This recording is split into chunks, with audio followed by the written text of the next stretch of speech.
welcome to episode 121 of The Imperial Truth. I'm Greg, and by myself again for the start of this, although we do have Michael from the Edge of Empire podcast and one of the guys who runs Company of Legends as well, on to chat all about Company of Legends. That's a little bit later on. Before we get into anything though, let's mention Element Games, where you can buy all your hobby toys, all your airbrush requirements, all your paints, and plenty of other stuff as well. If you're into Magic the Gathering or foam for your models, then Element Games. If you go through the link on the show notes or the link on the website, the advert on the website, then you help support the show, and they will get stuff to you generally the day it's released if you're on pre-order week, which not every place does, it comes down to the post a little bit, but they do their best they can, and 90% of my orders come on that Saturday itself, which is really great. You don't even have to get out of bed and it turns up. We've had a couple of bits of Horus Heresy related stuff going on. We've got the Ruinstorm Demon Brutes that have come out from Forge World.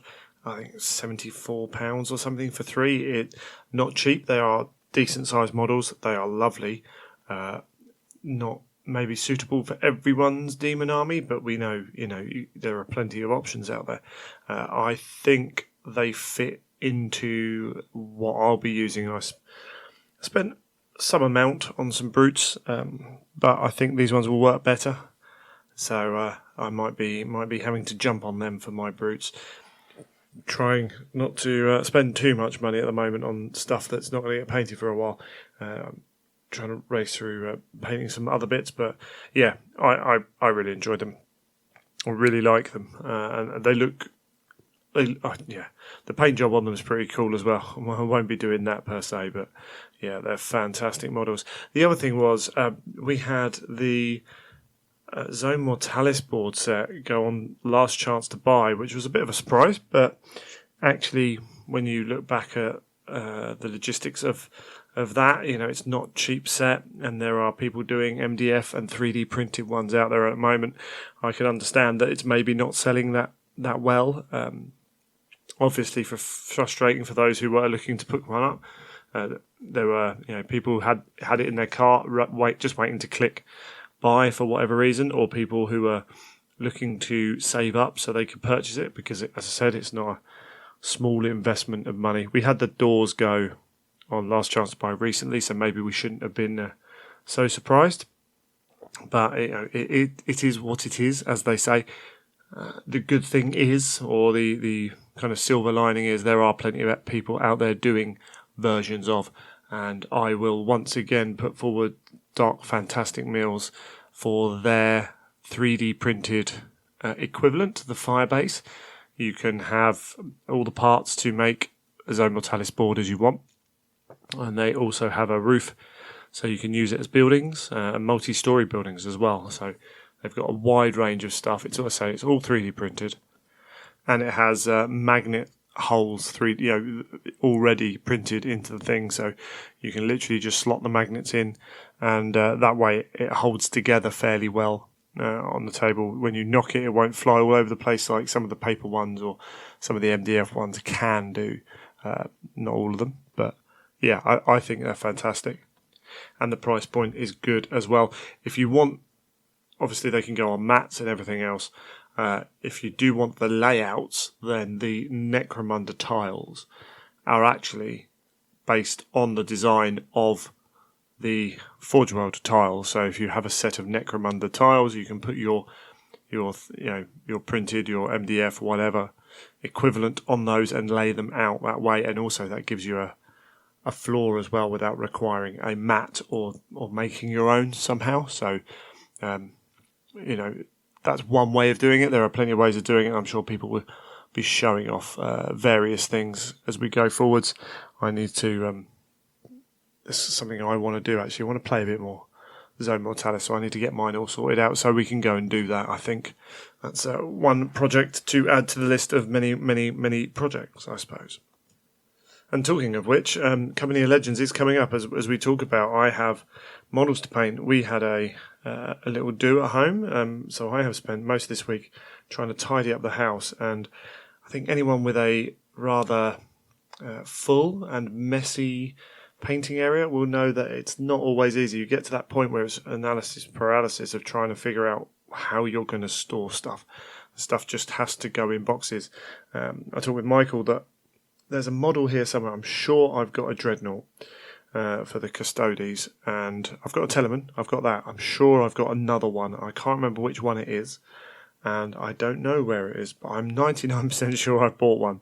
So I need to go through and root through my stuff. As I say with Michael later on, I've actually got two lists. I've got one with stuff that needs painting, one that with stuff that only a little bit needs painting, which I should be able to manage quite easily. I suspect, unfortunately, I'm only going to be able to play one of those lists when I get to Durham, because real life is still going on, and my painting speed, as we know, is not quick. But I have a Mechanicum Allied detachment. It's quite small Allied detachment to throw in to make up the 3,000 points. Got a fair amount of Custodes painted, but yeah, we'll fingers crossed we'll be taking an army I want to actually use there and won't have to muck the guys around too much. Luckily, the paint scheme for each of those armies, for the Talons, the Sisters and the Custodes, is fairly simple, even for me. So we should be able to kind of, once I get into setting some time aside, hopefully this week, we should be able to get in and get some of that painting done, I think. And hopefully actually move on to paint all of my Talon stuff, so everything I've got is painted, so that I can actually break onto the next project, and maybe still mix things up as I go. But I've got more and more demons coming in that have been built for my friend. As I say, I might go and purchase some of those brutes at some point. We'll have to see. But there's plenty of unpainted stuff there. So moving on to the event after Company of Legends, whatever event that is, I might try and have something different. Set myself a target to paint something different for that, so that I can keep progressing through it. I've still got my Adeptus Titanicus Titans to just finishing off, because again, I need some weapons, and I just need some magnets to go on, and little bits like that to finish off those. So to that point anyway, and people keep playing Aeronautica Imperialis around me, or showing me pictures of, and I keep getting tempted by that, getting some Thunderbolts and Lightning and Marauders for that, and we'll see. I think the price point on it is enough that I'm considering it. I need to play it with a friend, and I need to go into it properly. I'm making sure I don't impulse purchase now. We wait a little bit, and if I'm still interested down the line, then that's something that maybe I can jump on, and maybe I have to wait till, say, nearer Christmas, when I can ask for presents. I think four Thunderbolts are £20. Now, that's in the region that some of the aunts or whatever will, quite happily spend that on me as a Christmas present. I don't feel bad asking for a £20 gift from them, so it might fit perfectly into that, and make sure I don't get something I'm never going to use, which is well thought, is meant in the right way. They just don't quite get it right, as some Christmas presents can be. But yeah, I should probably mention now, many of you might have seen on Facebook, I don't think it links over, I need to fix the Facebook to Twitter link.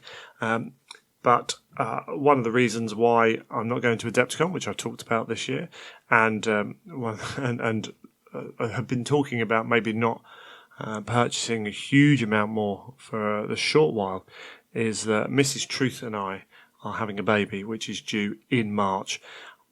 Desperately trying to work out when it was going to be due before we got the official date, to try and see if it would be around Adepticon time, and hopefully we'll be born at the start of March. But I really can't leave a wife at home here and travel halfway across the world to go and play Toy Soldiers that early on. So we, in fact, Company of Legends is going to be is pushing it enough as far as I'm concerned. Mrs. Truth is happy with me to go.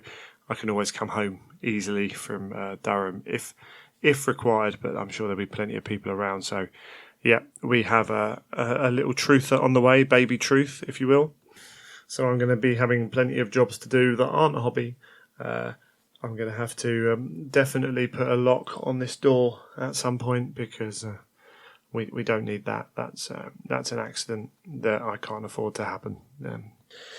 And if you're wondering, yes, some heresy-based names were mentioned in deciding on names. We're probably not going to go with that. We have got a couple of names in mind, but we're still a bit open-minded on that. We've got plenty of time. But, I'm not sure Bjorn or... Well, Russ was a potential for a while. But there's a few that we're probably not going to end up with some kind of 30k name. What this means for the show going forwards will be interesting to see. Fingers crossed we can still get on a programme that gets the show out regularly and everything else. So Emma's pretty supportive of what I do with my shows. So we will endeavour to do what we can. And still, again, as I say, we're going to events. Obviously, I can't commit maybe quite as much, but we definitely don't want to stop having our own lives either. So we should still be going to events. Instead of Adepticon, I'm eyeing up Nova because that's far enough away that we shouldn't be a problem. And I wanted to go to Nova for a while now, so this is almost like the perfect excuse. If I can't do Adepticon and see my friends there, then I can go to Nova and see some friends there and make some new ones, hopefully. We did announce the pregnancy with a little baby grow with the Imperial Truth logo on it. Now, a couple of people have asked if they're available. I've just done it on the shop, and I've just added some other stuff as well. The way Teespring works, it seems to have started a lot of new... each individual item on the new run seems to have its own picture, whereas like the old show logo t-shirt, if you went into that, there are hoodies and things under that one picture. Now... each t-shirt, hoodie, long sleeve shirt seems to have its own picture. But there's a lot, there's a couple of designs. Well, there's the new design for the bolter, the Imperial Truth bolter design. I say new. I finally got around to putting it up on the Teespring website. And we've also got the baby grows and toddler t-shirts with the Imperial Truth on as well. So if you are interested in any of that, then you can head on over. They have an EU and an American distribution. Sorry, Australia or anyone else. So if you're in the EU, obviously, or in the EU area, should I say, then obviously you want to order the EU one. And if you're in the US, order the US one. It will save you a lot on shipping. Essentially how Teespring work is they collect orders and then every 3 days they do a print run.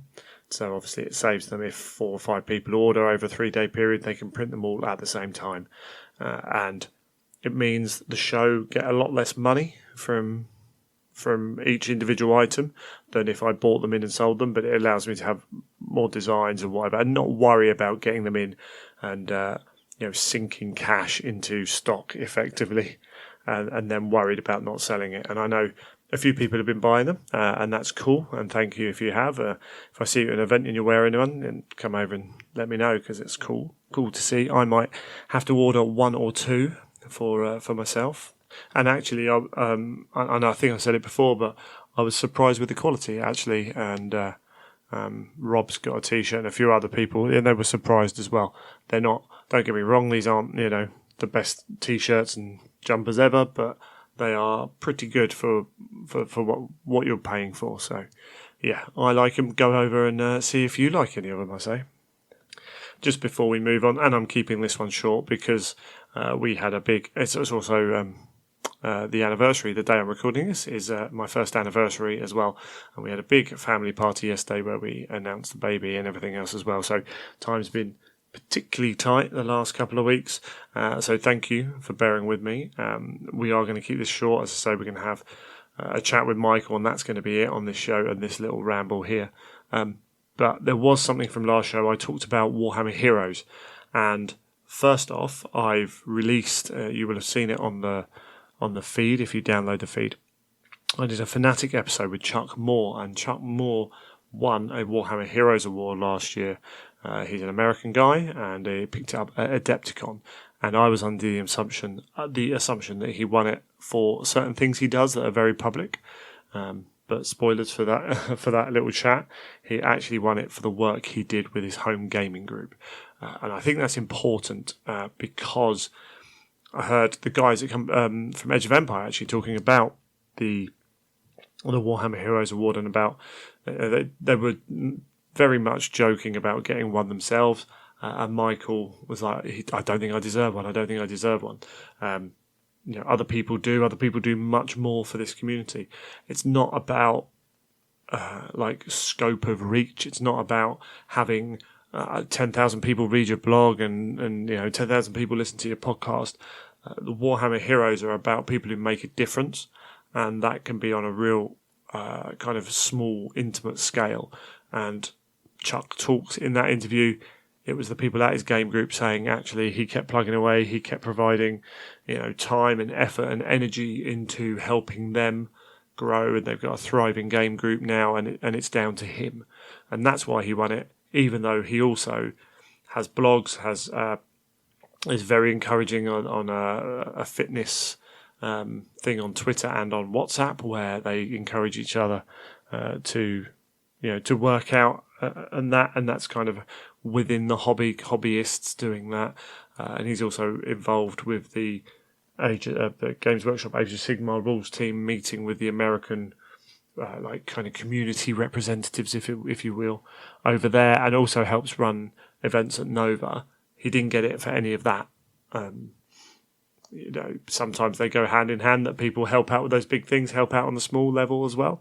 But it shows that you don't have to be doing these things to get to be nominated for a Warhammer Hero, or to nominate someone. So that's probably the more important thing. If you have someone in your gaming group who's keeping your heresy scene alive, who's being proactive in making sure there's space and what have you, or is just being kind of that influence which keeps it at the forefront and keeps people excited, and by virtue of that your gaming group's kind of going, then feel free to nominate them. It's about quality of nominations rather than quantity.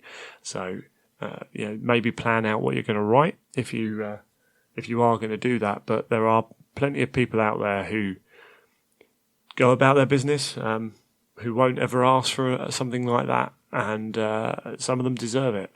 I did mistakenly say that there wasn't any heresy kind of related ones that I knew of. Of course, a big mistake here. Mark Rudley, he did actually win for his work. He's part of the Grain Legion, heads up the Grain Legion, who run events at Adepticon and at Nova, and also is heads up part of the charity raffles at Nova as well. So doing a lot of good work, and Nova's a charity organisation in itself. He has received his award, Warhammer Hero Award, for doing all of that. So that is very much part of the heresy community, and I knew that. It just slipped my mind last episode, and I wanted to make sure that people knew that Mark had won one. So and thanks for people pointing it out. It was one of those dough moments when someone messaged me and said, "Oh yeah, Mark's won one." I thought, of course he has. I've chatted to him about it and seen him wearing it, in fact. But yeah, if you are thinking of nominating someone, you've got some time till November. But I say it might be worth writing something down. And if it is someone within your group that you're thinking of nominating because of what they've done for your group, talk to the other people in your group as well. And discuss what you're going to write and who's going to write in and all of that, because it's a cool thing, and particularly for those people who don't necessarily get that kind of acknowledgement of what they do all the time. So there we go. But I won't keep banging on about that. But there we go. We're going to take a break, go listen to some music, and we're going to come back and talk to Michael from Company of Legends organizer and Edge of Empire podcast.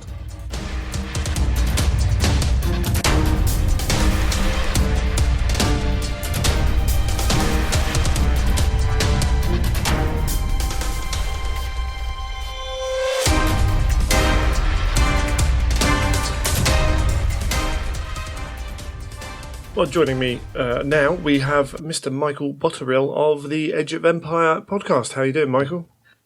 Not too bad, you? Yeah, getting there. Absolutely getting there. Are we? And congratulations, by the way. Oh, thank you very much. Yep, news is out there now. I'm sure I'll have mentioned it at the start of the show. But yeah, we're recording the day after Well, my studios never looked so tidy because we had loads of people around. It means I can't find anything. I literally have written the lists for Company of Legends, and I've got the one list. We'll talk about this a little bit later. I've got the one list with that I can definitely do, and then the one list with stuff that needs painting. That list also contains a model which I'm sure I own, but I don't know where it is. Oh, well, we've all been there. Yeah, so it's. I'm sure it's in this room somewhere. If not, I'll have to buy one. We'll have to work that one out. But I'm going to go on a hunt after this to try and find it. Well, it's all good. That's why I own 4 armigers instead of just 2. Classy. Yeah, done that before.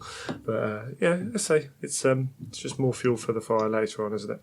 So it's all good. So first off, let's have a quick mention of Edge of Empire. You've been Heresy podcasting for how long now? A few years? This is our 3rd year. Third year, Yeah, blimey. so- Yeah, and you do monthly podcasts?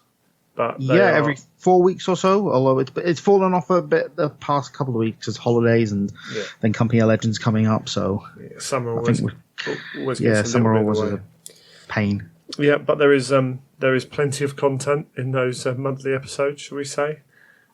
Oh yeah. I wish there was less, but at the same time, when we put out smaller episodes, people are like, "Where's the rest?" Yeah, so but the good thing is you do put all the time tags in and everything, don't you? So if there are bits that you're not as bothered with, you can skip past them and crack on with the rest of the episode, which is always good. And as we said, you've got Company of Legends. So when did you? Is this the 3rd year of Company of Legends? We started in 2016, I think. I think it was 2016 we started. Yeah, no but it worries. was just sort of a small local thing at the time, so Right. didn't really have a lot of we had Jens come over from Sweden for that one, but it was pretty local. That's cool. So, Company of Legends. Let's go through it then. So, what is Company of Legends now? Let's have a look at it now. You run 2 events over the year, 2 events over the year, yeah. and it's the Yeah, same. so, well- It's the same event repeated, almost repeated. Yeah, we'll run it in March for the first time, and then run it again in September when we know what we're doing.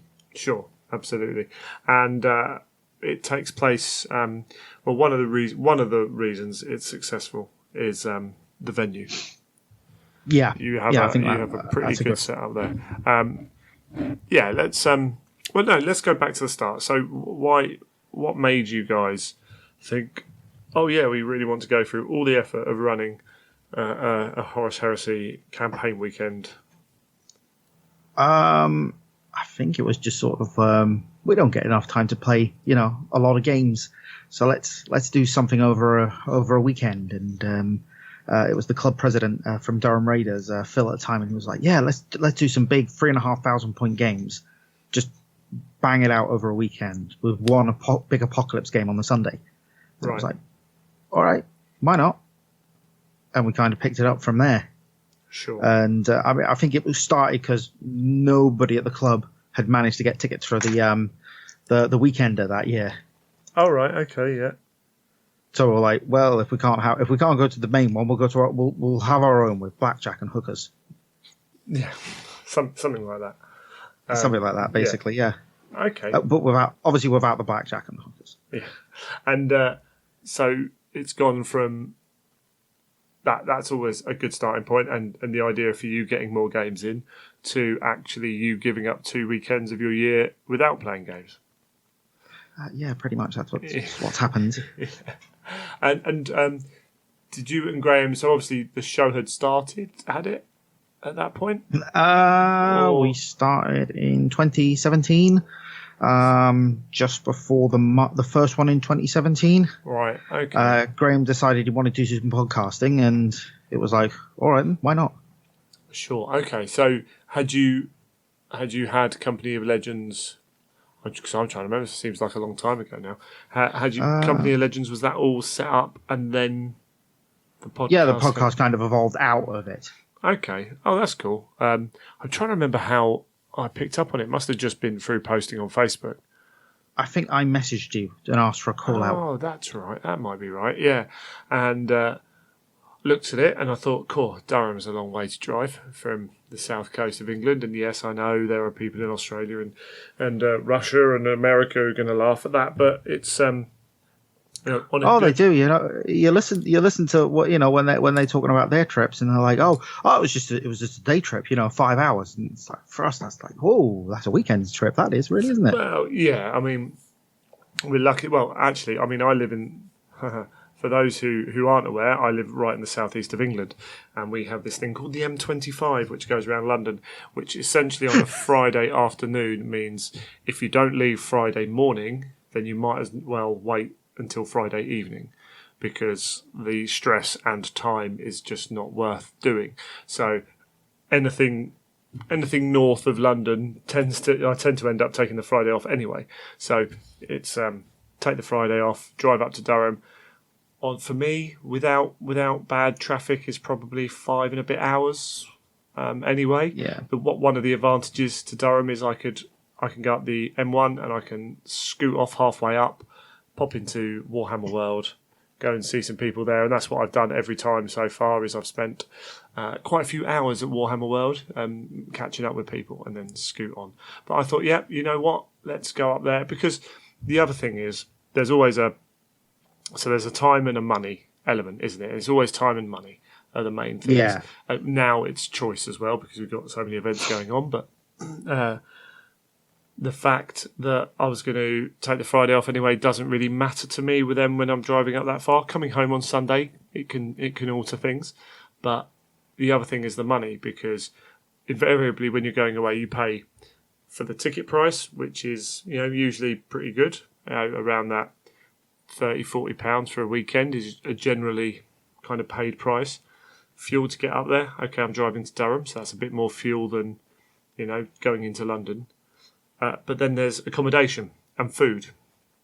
And the one big advantage that you guys got is you've got a venue where accommodation is part of the ticket price, and a certain amount of food is also part of the ticket price, and yet that ticket price is still under the cost that it would normally pay just to get a hotel room. Yeah, well, I mean, the idea is we don't want to make a profit. I mean, it's nice. I mean, we do make a little bit of money, which we use to then treat ourselves to go to another event. So usually Blood and Glory. But we don't want to make a profit. We just want to have fun, hang out with our friends, really. Sure. And that's the whole idea, and keep the cost as low as possible. And because the venue is, I know you've told on the show before, it's basically a scout center. You've got upstairs, you've got rooms for 40 people. In bunk bed accommodation, so awesome. Not the most comfortable in the world, but it would do. A professional kit. Sorry, it would do.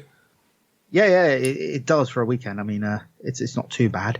And then we've got a fully fitted out kitchen, which my girls volunteer. They give up their weekend and make food for us because they sort of they support it. I don't know why, but they do. Yeah, absolutely. Emma does the same with me for helping out at events. And, anyone who runs events, anyone who's away for like the weekends or whatever, you need the support of your other half or whoever. If you've got kids as well, you need to be able to have that support there to be able to do it. It's only fair, isn't it? And it's great when people can do that, and it means a lot. And I think it's recognised by the people who attend as well. Which is good. Yeah, definitely. So this is it's a scout activity place, and luckily, as you say, it's got those rooms indoors as well as having the room outside, which they would normally camp and stuff, isn't it? And the beauty of it is those bedrooms are literally upstairs from the main hall, so it's all self-contained, and it's fantastic. You don't have to leave once you get in. Yeah, which is a real advantage. And then the price of the tickets now is what? Is 85, is it? 85, yeah. So for £85, you're getting 2 days of gaming, a place to sleep, and 5 meals, is it? 4 or 5 meals? Yeah. 5 meals? You get your breakfast, 2 breakfasts, 2 lunches, and 1 tea. Yeah. Or dinner. Whichever way. Dinner for the supper. Or supper. Yeah. Yeah, whatever you want to call it, you've got that. So obviously, as I said, you'd pay £30 to £40 reasonably for any other event. You'd pay £85 a night easily for some hotel rooms. Plus, even if you share it over 2 nights, then it's rare that you get much more cheaper than that. So you're already way up just on the hotel rooms, and that makes it that much more affordable to go, which is really good. And then there's also that mini convention feel in that you're all staying on site as well. So we'd like to think that that's cool because everyone doesn't have to go off in the evening. We're all hanging out together, which is nice. Yeah, and no matter, this is one of the things with Cardiff. I love having my events in Cardiff, and you can go out into Cardiff, but invariably, like someone says, "Should we get a curry?" And I don't eat curry, but anything where 40 people, 30 people go to one place to eat, I always find is always it's never quite as good as you think it is going to be, because you invariably sat around a table and you can only talk to the 5 or 6 people around you anyway. Yeah, that's true. And I'd rather get up, talk to these people for a half hour, 40 minutes, go and see another group of people. And you can do that, but people don't do that when you're sat down at a table. So there is something to be said for, well, A, you can do that and you can mix around different groups and you can talk to people you might not normally talk to or what have you. But also you can play games. You can bring other games with you. You can go to bed late. You can go to bed early. You can, and because of the nature of the beast, you can bring some of your own beverages in and that as well. So yeah, much like being at Adepticon, obviously this is only one game system, but much like being at Adepticon, you can pack a lot into that weekend, and everyone's there as well. So at no point you're like, oh, I seem to be like the two of us seem to be alone, until the late hours of the morning, maybe, or late hours in the evening into the early morning. You might, if you're staying up, you might have that. So yeah, for £85, that's a bargain. What was the price you paid that first year? 65. Was it still 65? I distinctly remember you guys putting up for feedback, and I think the couple of people that I went with and various others were like, put the price up straight away. Yeah, we've been able to do more with a bit more money. So at the minute, it's mostly going into scenery because we're trying to build up our own collection. Because it's great having the clubs, but unfortunately, our club, the people who use the scenery there do not treat their scenery the best. Oh, that's always the case. Always the case. It happens, and it's good for you guys to have that as well. That storage. Where do you store that in between when you're not? Thankfully, my Megan's parents have a nice loft, big loft, and they let me store everything in there. So that's handy. The only thing we haven't got stored in there is the PA system. Right. We had to invest in one of those because it was one of the biggest complaints. We can't hear you. Sure, yeah, no. So always can be an issue. So we picked up a PA system relatively cheap, and that was quite good. And the Graham stores that, but we've currently got 12 boxes of scenery for 12 tables. Oh, excellent. So yeah, that's really good. That's really good. And so when you were, had you been to many Heresy events before starting up Company of Legends? A couple of Element games at the place they've got there. I've been to a couple of yours. Definitely one at Cardiff. Yeah. Was it 2 at Cardiff? I think it was one at that time. One at Cardiff. But mostly just little ones that got run in the north, which wasn't a lot. There's not a lot in the north, sadly. Sure. Or at least there wasn't at the time. I mean, there's more now. Yeah, which absolutely. is brilliant. And so how was that setting up like a narrative event? Because I've always said like tournaments are like, and the first event I ran was effectively a tournament. I got to run a tournament program. There were things I did with it, but I could essentially just let the program run and do a little bit in between, but it kind of just runs itself when you're running a tournament. It's all very set and it's logical. How was it coming up with a narrative event for you guys? Setting it up the first time wasn't too bad because it wasn't that really in depth. But I think the second time we went to your event, what was it called? Taken Reaver. Taken Reaver, yeah. And it was sort of like, oh wow, this is another whole nother level of narrative gaming here. We need to up our game.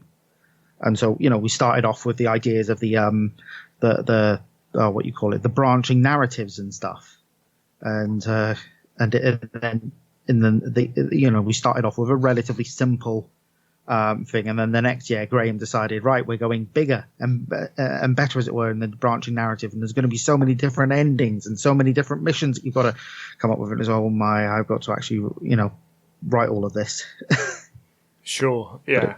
And you've got you put in like briefings before each game. You're actually kind of working out, as you say, with these branching narrative, you're working out what's happening and feeding that back in between the games.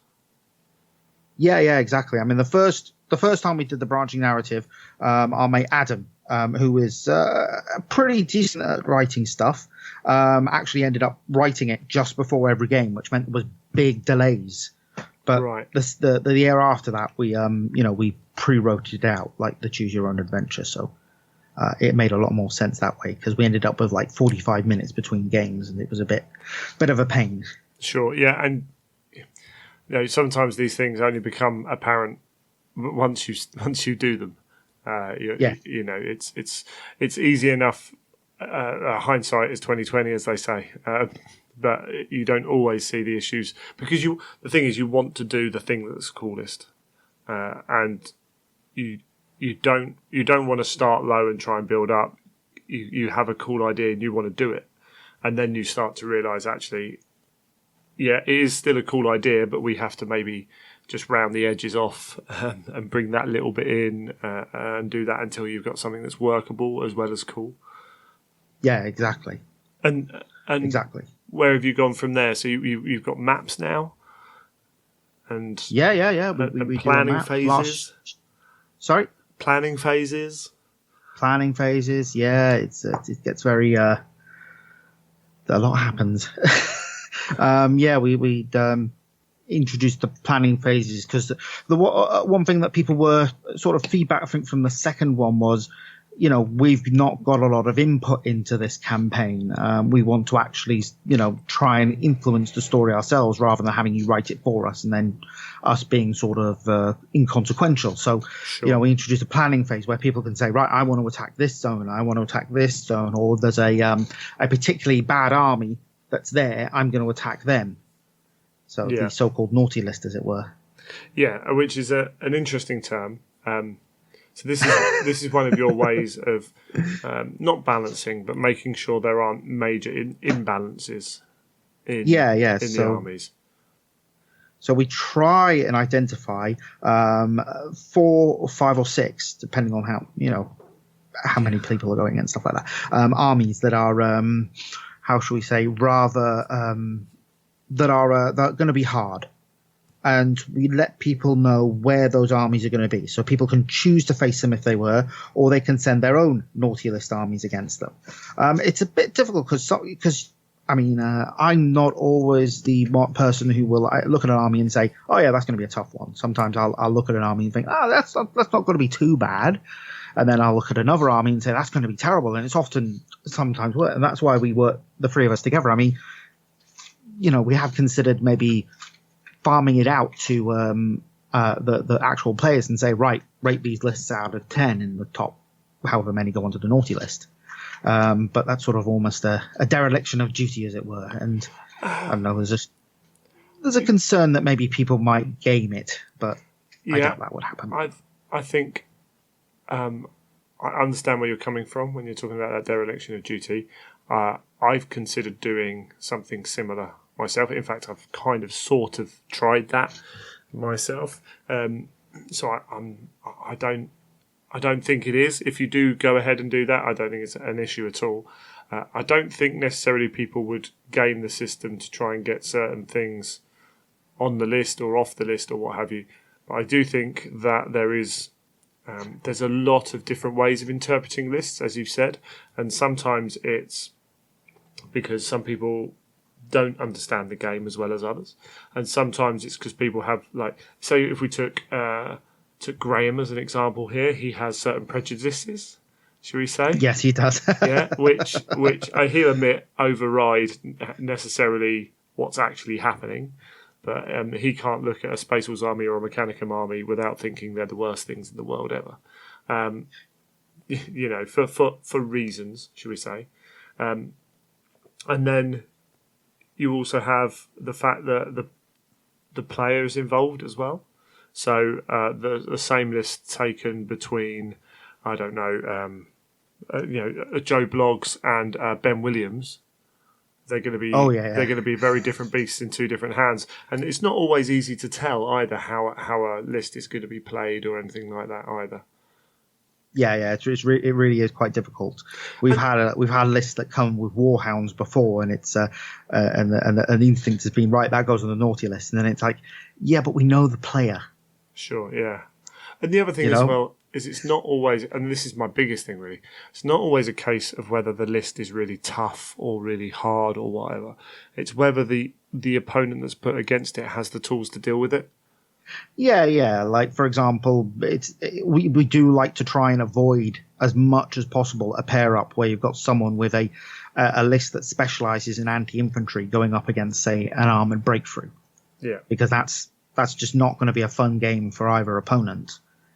Which is why we might put a list that is an armored breakthrough. That might be a particular thing that goes on the naughty list. It might, as it were, because it is not because it's particularly tough, because armored breakthrough isn't necessarily the be all and end all, despite what Graham thinks.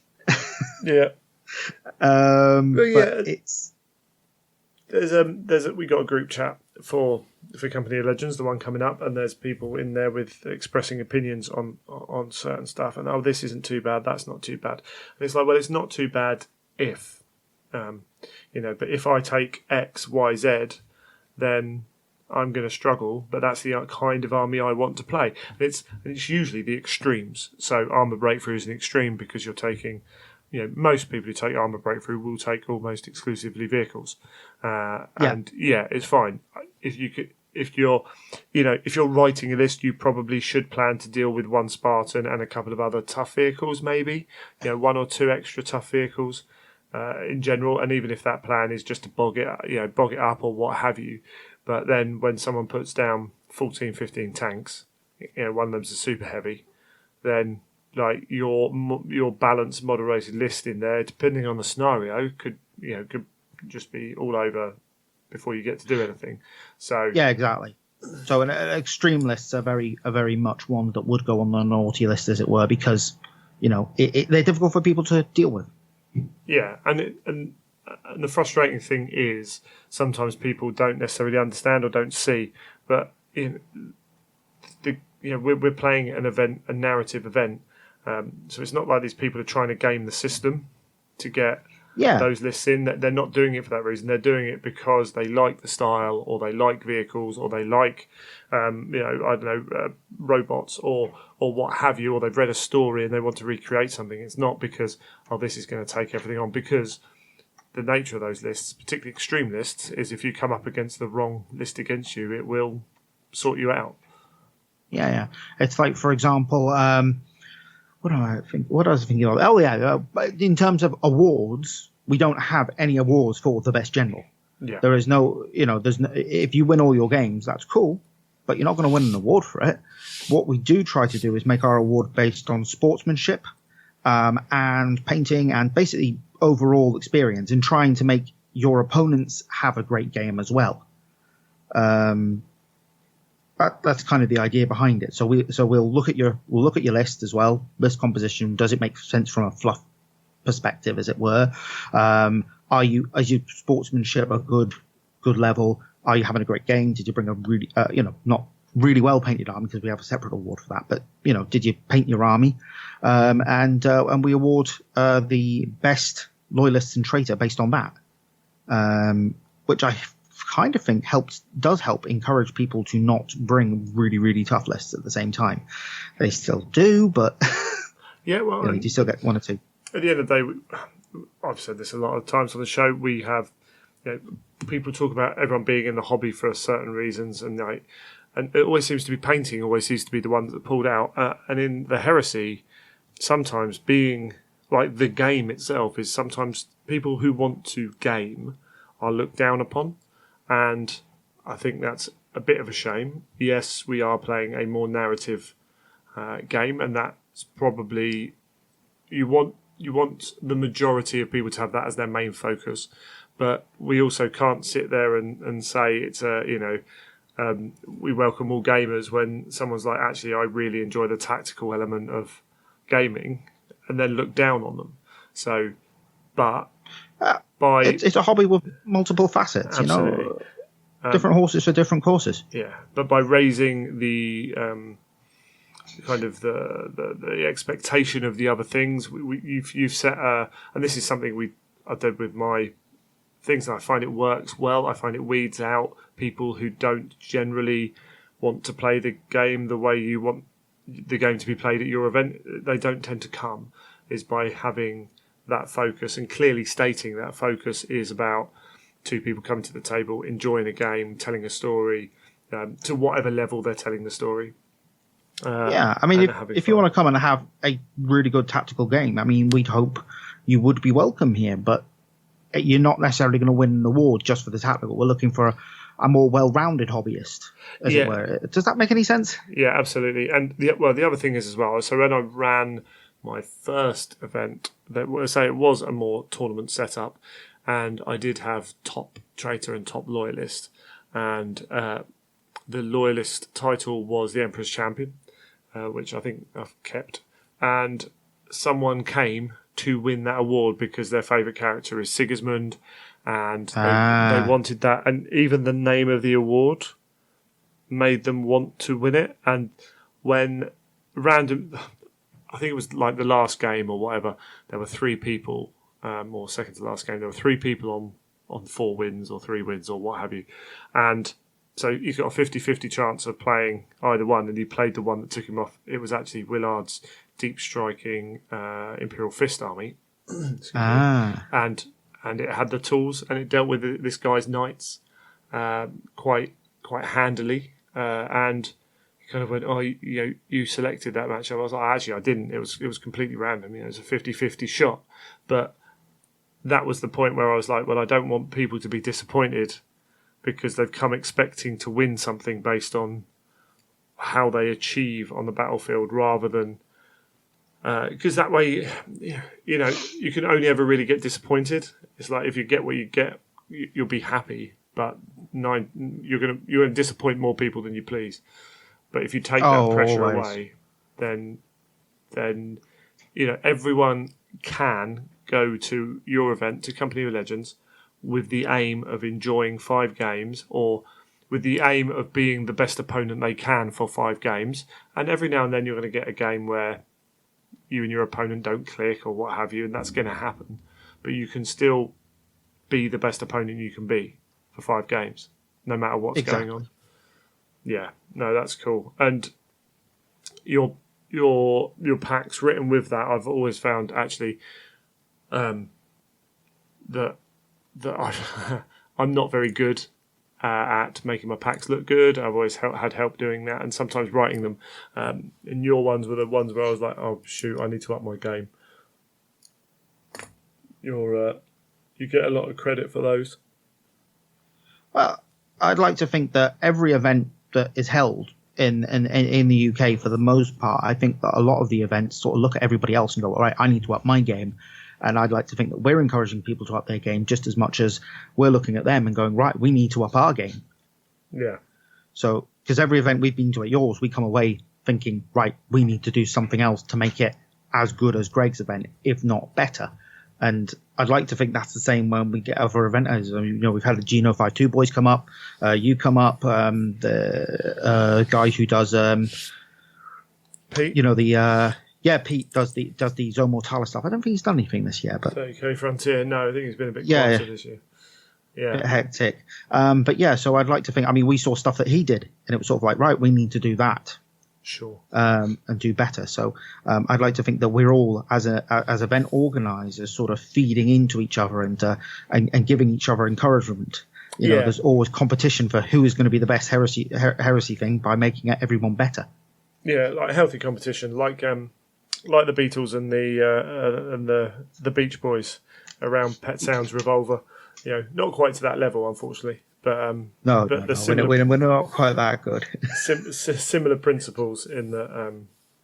It's pushing on to do stuff. So obviously you run the first event in March, the second event in September. When do you start planning next year's? I think, story-wise, I think Graham and Chris really getting to writing the story. I think they're actually talking about it now. All right. Okay. They were talking about it in the summer. Oh, how are we gonna end this? They've got a trilogy of story that I don't really get involved much in the story side. I do the logistics. Sure. Yeah. But logistics-wise, we probably start planning about 9 months before an event, just mostly to book the venue. Yeah. Figure out what the price is going to be. Figure out when we sell the tickets, because we need to sell the tickets in advance. Because obviously you've got to pay the venue. Yeah. And secure that venue well in advance. So and also you need to at current time with the way how many events there are, you need to almost book your spot in the calendar. And it's fine. Yes, we can have multiple events on the same day. That's cool. But you obviously want to sell out. You don't want 5 people turning up. Yeah, exactly, and that's true. I mean, it's even true on a local level because we have the Durham Raiders Club and there's the Dark Artisan podcast based up here. Ever since we started using the venue, they've started using the venue as well. Oh, right. So Durham Raiders do a little Age of Sigmar one. They're doing that right at the beginning of February. So we're doing ours at the end. I think a bit after that, so that there's no clash. Sure. For example. And then the Dark Artisan does his 40k event in the summer. So we all try to make sure that we're not overstretching the venue or in the local player base. Yeah, absolutely. They're all things you need to think about when running your event, and it's a case of don't be put off that your event is the same date, because actually. I was looking at an event in London. I was like, a little one-day event in London. I can get to that easily and come home. And I don't have to take the whole weekend off to go and do that. Brilliant. I look at the dates. Those dates ring a bell. Oh, I'm in Durham that weekend. You know what? That's rubbish for me, but they'll still sell plenty of tickets. So crack on. Obviously, if you're planning a 150 player event, then it might be a case of looking at the calendar, asking people and saying, because at the end of the day, you have to make your money back on what you're doing. You don't want to be paying for other people to attend your event. So if you are putting on a big one and you need, you need 85% of your tickets to sold to break even, then you want to make sure that you have that player base available. So you can be a bit sensible, but as I said, if you've got a 20-odd person event and you're in the south of England and Company of Legends is going on, or whatever, something else up in Manchester, then the chances are you're still going to get 20-odd people down to your event. Mm-hmm. So, excellent. And I know you talked originally. Well, I say originally, back when your event became popular. After that. I know there was talk about it after the first year and how many people might be going. The second year there was some disappointment from people who didn't get in. And you moved to this doing one in September and then doing 2 a year. You did talk about changing venue, didn't you, at one point? Yeah, it's kind of something where we know we could just do one event in the year and sell out one venue like a big hotel or something, moving towards Adapticon. But it's sort of almost scared to do that in a way, because then it becomes okay. So people then have to start paying for their hotel. We lose the kind of small focus of the event, because it's very much we build a community for a weekend. Yeah. And the sort of like, do we lose something by doing something bigger? Yeah, and I completely understand. It's that victim of your own success attitude. And do we necessarily want to get into the complexity of doing something bigger? Sure, and in some ways it can be easier because you then leave. You don't have to worry about food and accommodation too much.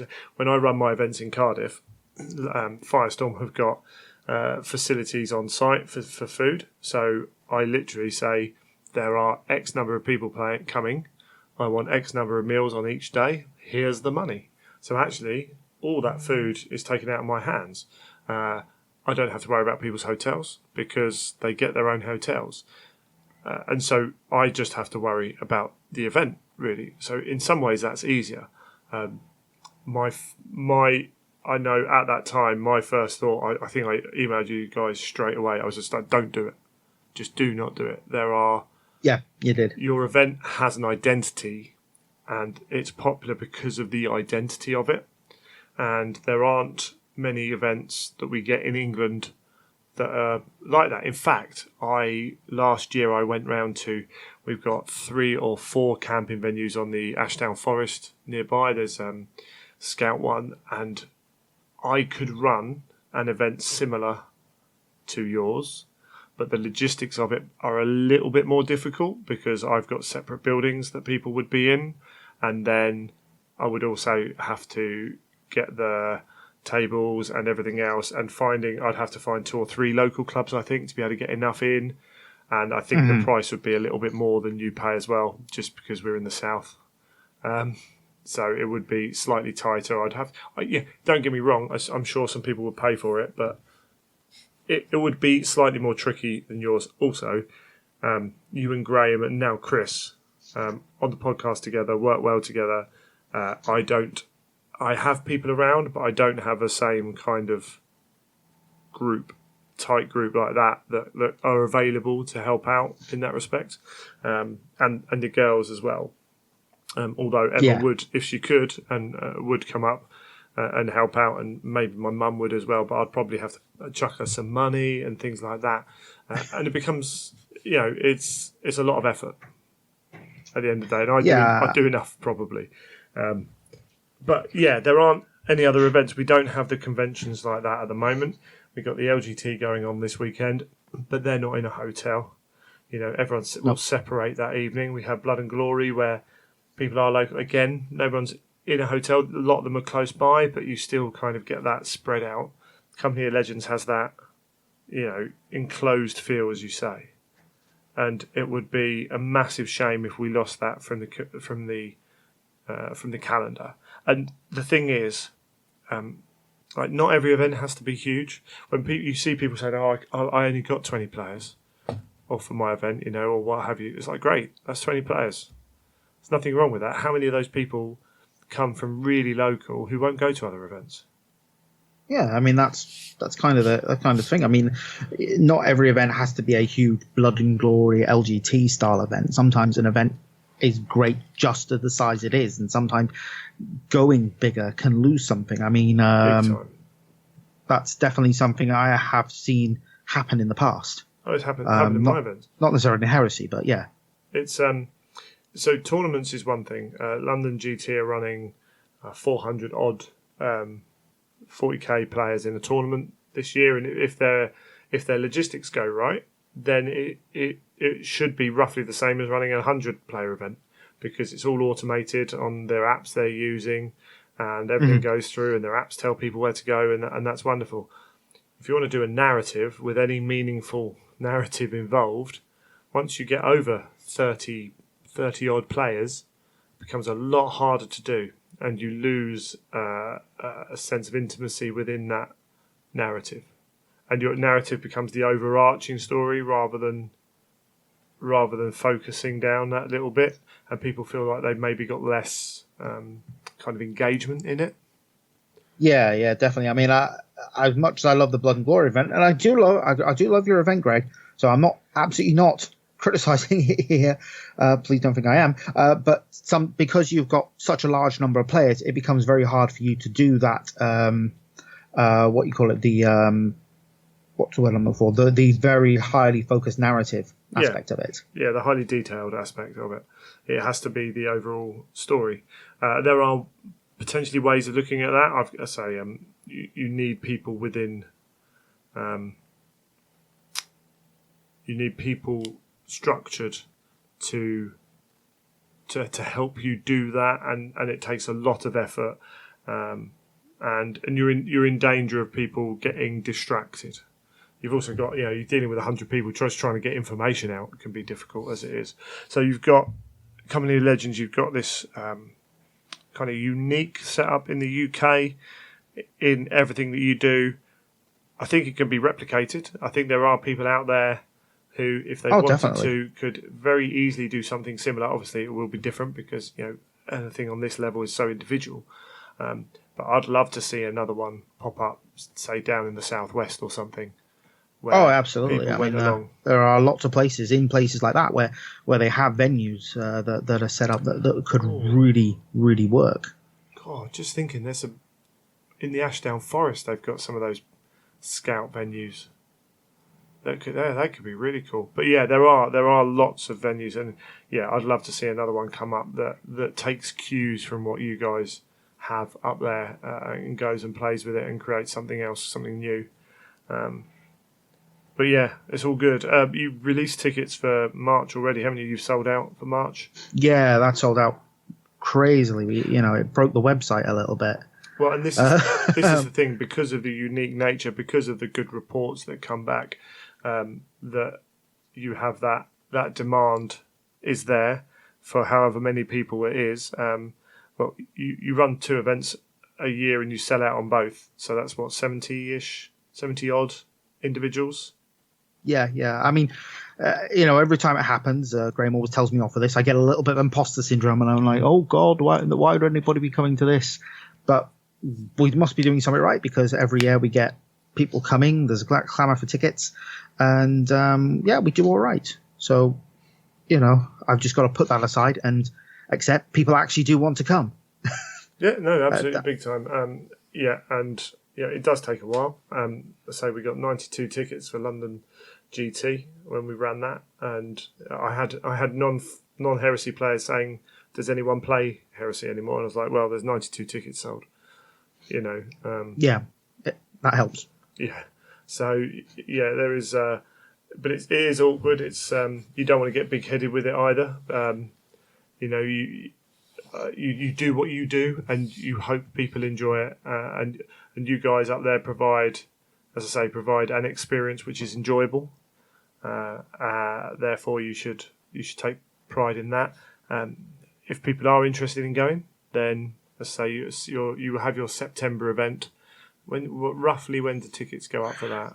It'll probably tickets for that will probably go up just end of February, beginning of March. For that, we haven't yet set a date yet. I will be doing that following this event. I'll be investigating what possible dates are, but we've got to be careful, because I say careful, but we can't do like anything in October, which personally would be ideal for me, because it means I could have one happening over my birthday, which would be a lot of fun, and maybe someone will buy me a cake.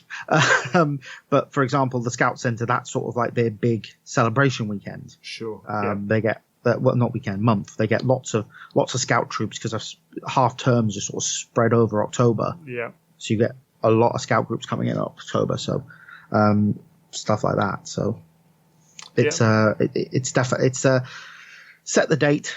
Tell people when the date is and when we sell tickets, and then crack on from there. So yeah, there will be September coming up for next year. So yeah, and it's not too bad to get to as a venue either. I mean, I drive, which helps, but as I say, Jens came over from Sweden and did that fairly easily.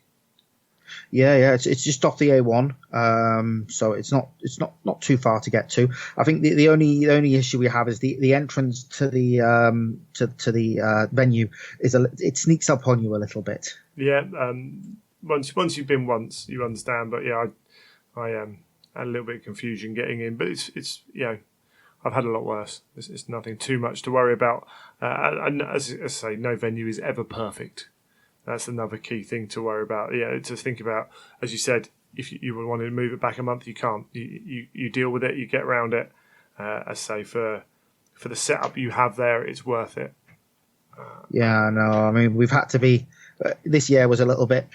This March was a little bit. Well, we left it a little bit too late to inquire as dates, because we ended up on Mother's Day weekend, which obviously has its own complications. Yeah, but I think just as long as you guys are all right, there will be enough people that will go. I think Emma will be fine, even though it might well be her first Mother's Day. I'm sure we'll sort something out around that. It'll be fine. We'll make it up to her another day. Yeah. I mean, that's the key. I mean, making it up, and I'm sure she'll think of some way of getting revenge. Yeah, I'm sure there'll be something. Something will happen, or I'll have to buy something. It's fine. It's all good. But I'm booked in, so too late. I'm already going, and it's partly so baby should be born hopefully start of March. So I can't go to Adepticon. No. So she feels bad for that. So I was like, well, if I'm in Durham and there's an issue, I can drive home from Durham.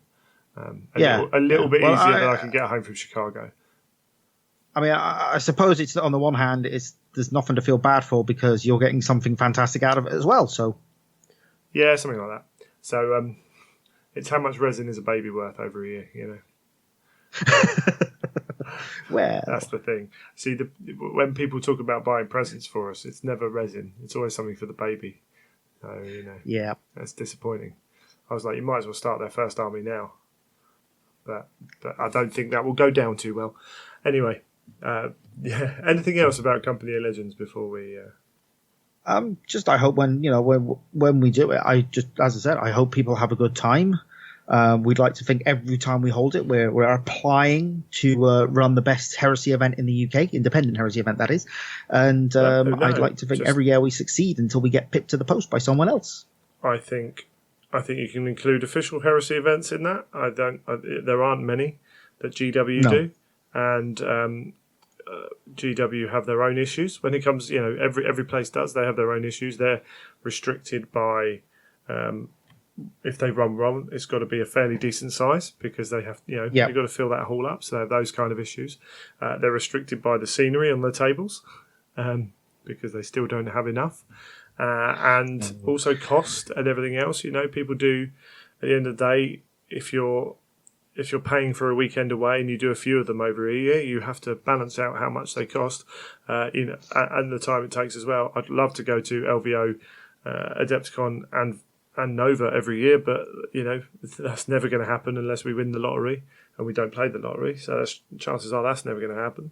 So I think you can actually put yourself up there and say that you want to run an overall event that's as good as a GW one. I don't see that there's any negative in saying that. Oh no, I mean, as I said, I think every time we do it, I'd like to think we hit that. We do manage to run the best event, and then Blood and Glory happens, which is always an amazing event. As soon as the Geno boys put one on, there's lots of people out there who put on great events, and I'd like to think we're all lifting each other up in some way.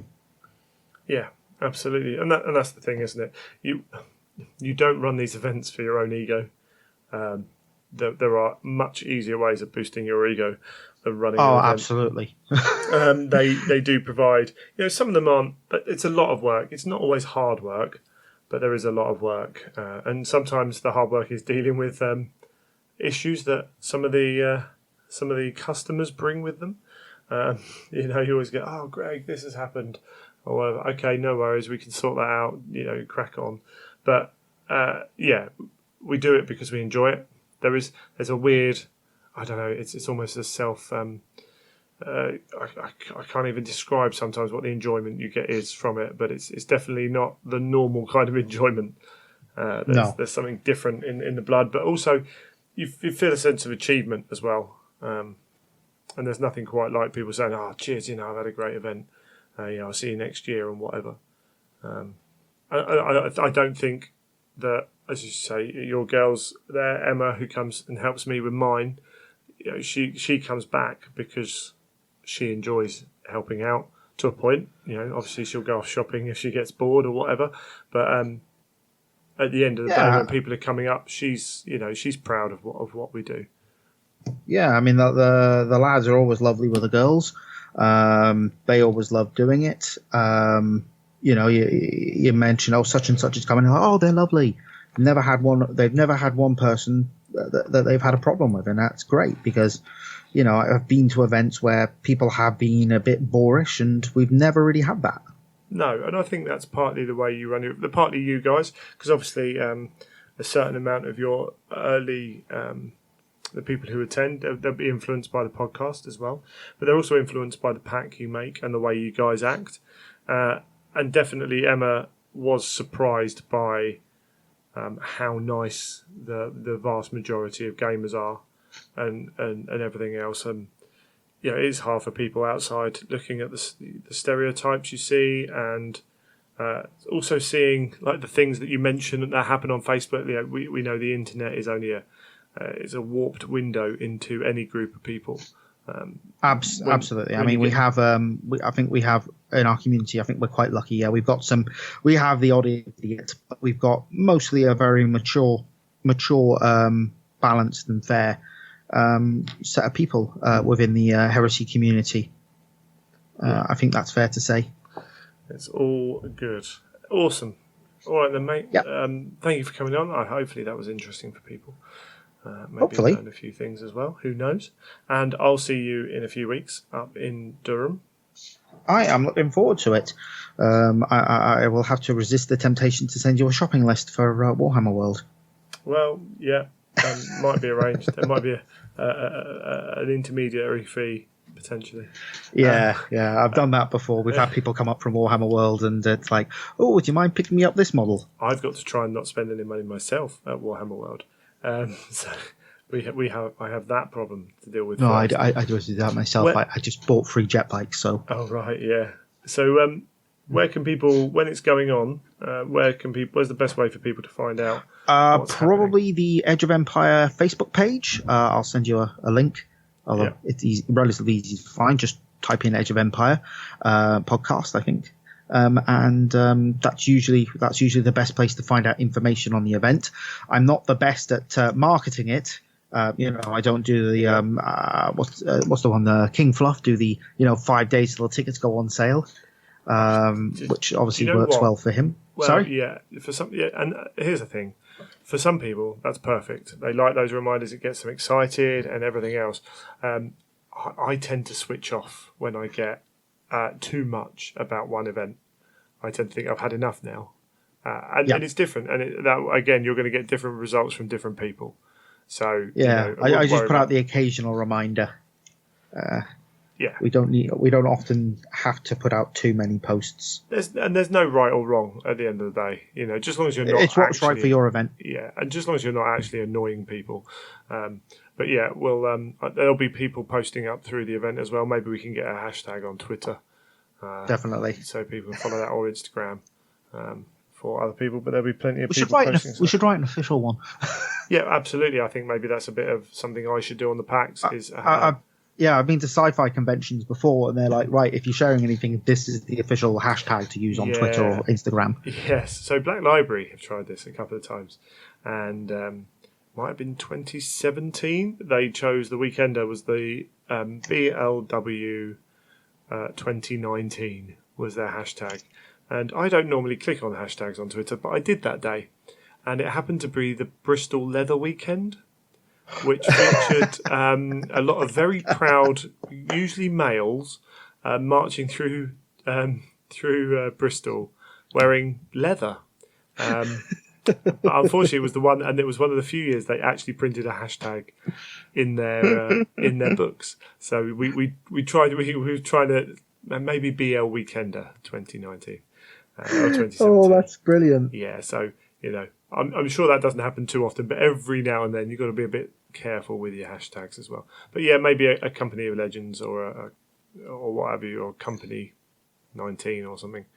We can get that going so people can find all the cool stuff, because there are some good looking armies going already. Yes, I've seen that. There are. I've seen some photos of. I saw one the other weekend. Went to an event in South Shields, White Scars, and I'm like, oh, that's beautiful. Yeah. And what was the other one? A Night Lord's army. Again, I do love seeing the armies come because they're all beautiful. Well, yeah. Don't expect too much from mine, but it'll be there. Yeah. No, you paint a good army. So, we'll see. Apart from that time we had an unpainted Thunderhawk, We've always had great yeah, armies. Yeah, that's one of the challenges of running events, though, is dealing with those issues when they turn up. And we didn't even talk about having two lists and the issues that can pop up, but maybe we'll talk about that another time. Thank you for coming on. No problem. Anytime, Excellent. Greg. And that's so you can find your podcast anywhere, can't they? Give it a Yeah, plug. pretty much wherever. Spotify, Podbean, iTunes, all the usual places. Yeah, yeah. If you love the Custodes, there's always a bit of Custodes talk. There's always a bit of Mechanicum bashing, and Yep. and trying to make cheaper armies, but invariably someone making an army that's worth £1,300 pounds. But it's all good fun. All good fun. Yeah. Awesome. All right. Cheers, Michael. Right. Thanks very much.